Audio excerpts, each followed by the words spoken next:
Hey guys, I'm Alex. If you're new on the channel, welcome. If not, welcome back. How the Tagalog took over the Philippines. This is something that I want to see because I want to learn it. You know, I want to visit the Philippines and maybe live. Who the hell knows? But it's difficult. It's a difficult language. In my opinion, in the Philippines, there are more than 175 different languages.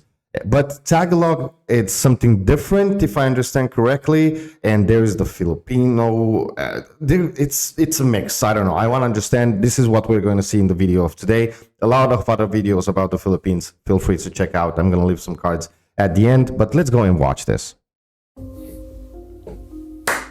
Take a look at this. This is the map of the Philippines.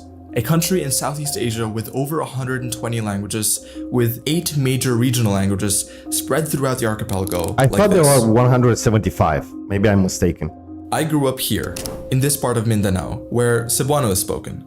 And even though I've been technically learning Filipino from elementary through high school, I've picked up Cebuano way faster and better, because that was the language that was spoken around me, at school, in stores, in the public, everywhere.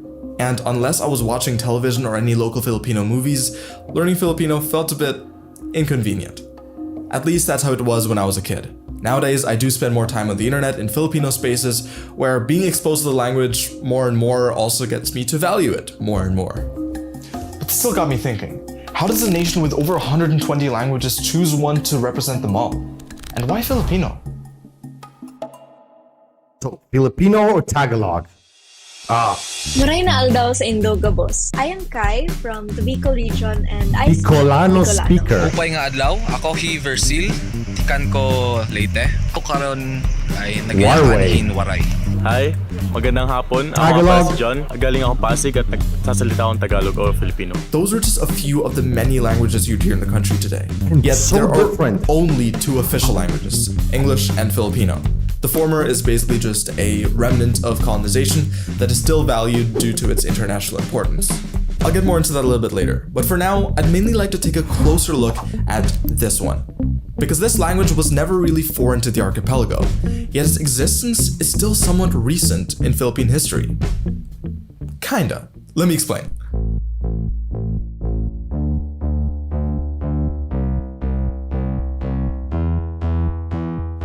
In contrast to many nations with long-standing dominant languages, the Philippines historically didn't have one.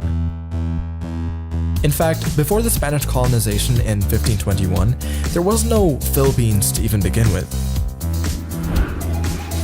Sure, the island's people and cultures all existed, but they were never unified. The way the archipelago is separated into different regions by water and mountains gave us this tapestry of languages and cultures shaped by geography.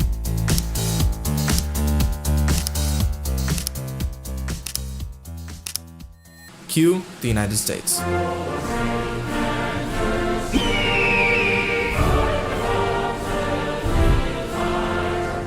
At this point, the Philippines was overflowing with languages.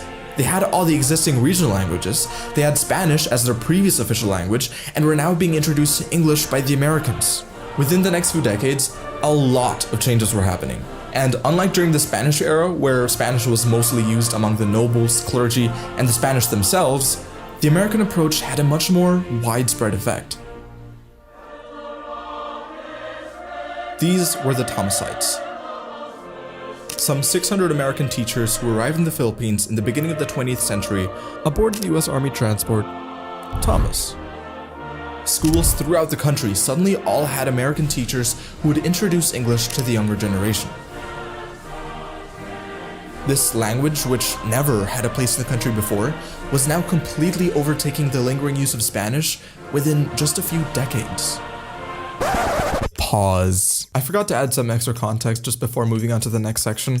To be fair, only about 10% of the country actually spoke Spanish as a first language at the time, and they were primarily concentrated in the more urban areas that were also affected the most by war, so I'm not really sure how impressive that still sounds. But what I still do find interesting is how Mexico, which was also colonized by Spain, only 33 years less than the Philippines in fact, is a completely Spanish-speaking country, whereas the Philippines is not. Yeah. Anyways, I think I've been boring you guys by mind-blowing. not talking about what you actually came here for, so let's get right into it. By the mid-1930s, this guy came around.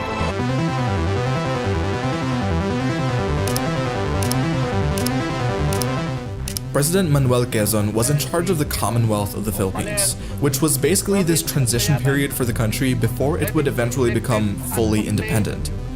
And in 1937, he took the first big step of bringing a local language into the spotlight by choosing Tagalog to be the basis of the Wikang Pambansa, So he or chose the this. national language. When the national language law was enacted during the time of Quezon, the Cebuanos were fairly independent historically. Cebuanos have always been proud about being the first seat of Spanish colonial power in the Philippines, the first seat of Catholicism in the Philippines. Cebuanos already had an established grammar then. During that time, Cebuanos already established as a literary language. The Cebuanos, led by the brothers Vicente Soto and Filimon Soto, they were the senators from Cebu then. They very much expressed that the Bisaya should be the basis for the national language, primarily because it had the most number of speakers. So why not make it as the national language? This opposition went to go on even decades after Filipino was established, to a point where the government in Cebu itself banned the use of Tagalog as a medium of instruction in schools. Wow. Despite all this, the popular advantage Cebuano once had ended up diminishing as more and more people started learning Tagalog throughout the century.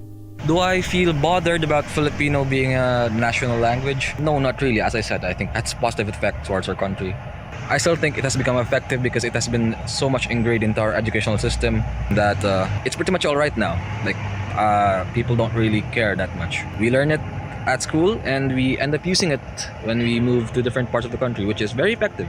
Growing up in Bicol or Southern Luzon, I had no problem with it being the national language since a lot of us could speak Filipino if we weren't speaking in Bicolano. A lot of my relatives in my mother's side live in Cebu and some are living in Iligan and Cagayan de Oro. They all speak Bisaya. And when I started learning the language and being surrounded by people who speak Bisaya, I also later on learned that they don't normally converse in Tagalog. They would rather talk to me in English when translating words or conversing. Being like a native Tagalog speaker, I think it's normal. For me at least, it's nice, it's an advantage to have because where I'm from, the capital at least, I could easily communicate with other people from the capital. But at the same time, it's a bit different, especially like in other parts of the Philippines where Bisaya is the main language and not necessarily like Tagalog. I mean, for me, it's very comfortable that I speak Tagalog. In terms of me like learning another language or like other languages, I'm very neutral about it. But I also understand culturally wanting to learn other cultures and other languages as part of the Philippines, like big culture. I'm neutral about it, but at the same time, it's not something I would be envious about, but it would be something I would be interested in. So this is what the Guys, just a second over here. It's so insane, at least for me, to think about that we're talking to the same country and more than, I don't know why, maybe you can help me down below. I knew there were more than 175. In this video, we're talking about more than 120. So I don't know where is the truth of there. You can help me with that. But as I was saying, it's so insane that you are in a place and I don't know, 200 kilometers or 100 or whatever it is, they speak another language, but you are in the same country. So for me, that is mind-blowing. So I don't know.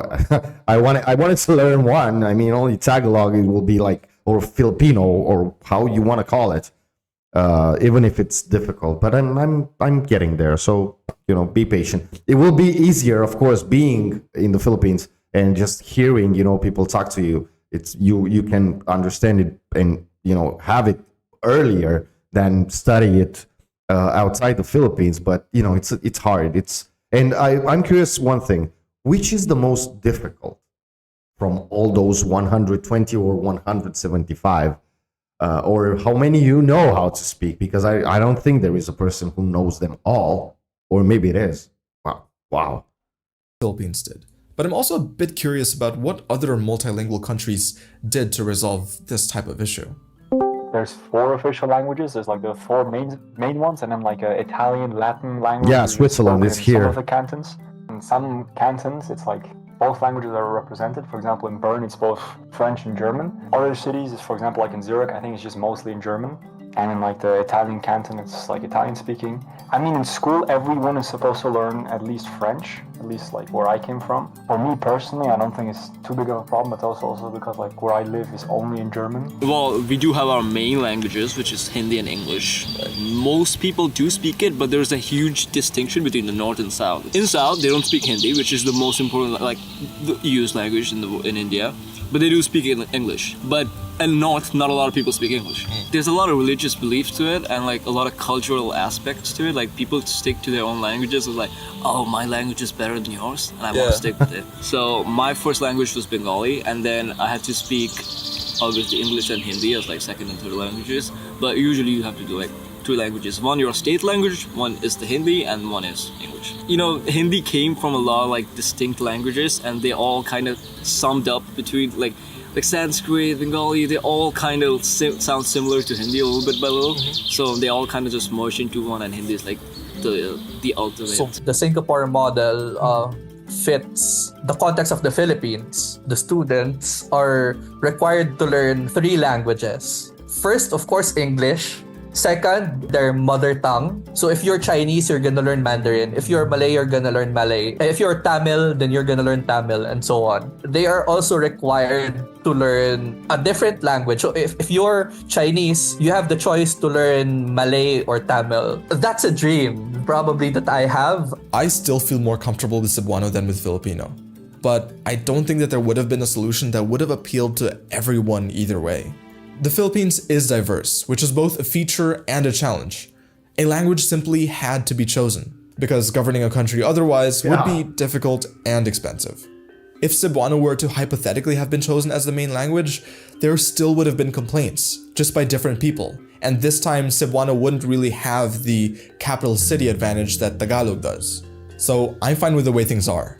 And hey, the way everybody's becoming more and more connected through the internet is opening up an interesting opportunity for the different languages to find a middle ground naturally, without it having to be artificially done through law. So I'm pretty excited for what the future holds in that regard. Wow, cool documentary, guys. Cool video. Down below you can find the original link. Go to this channel and give it a thanks. Wow, it's mind-blowing. It's so, I mean, I didn't know that it was so different. And then the Cebuano, I don't know how it's, I mean, not knowing the language, I cannot say how different it is from Tagalog, but outstanding, guys. See, Philippines is not just only amazing for the people, for the country, for the landscape, for the history. It's amazing in every single thing that comes from the Philippines. So that's why I'm so happy. And then I have another video that is gonna come next on the channel, which the wonders of the Philippines, which are really hidden. I don't know if you know about that, but we are going to see it, and I can't wait. Let me know your thoughts. How many languages from your own country do you speak? What are the difference? And I don't know. Let us having in the comment section the help one another to understand more. Okay, I thank you very much, and I hope you enjoy what you're seeing over here on the channel. A lot to come. More, and I hope you're gonna enjoy it. Like, subscribe, and like I always say, stay safe. And if I have to say something in Philippine, I mean, just thank you. Salamat po. Hope I pronounce it right.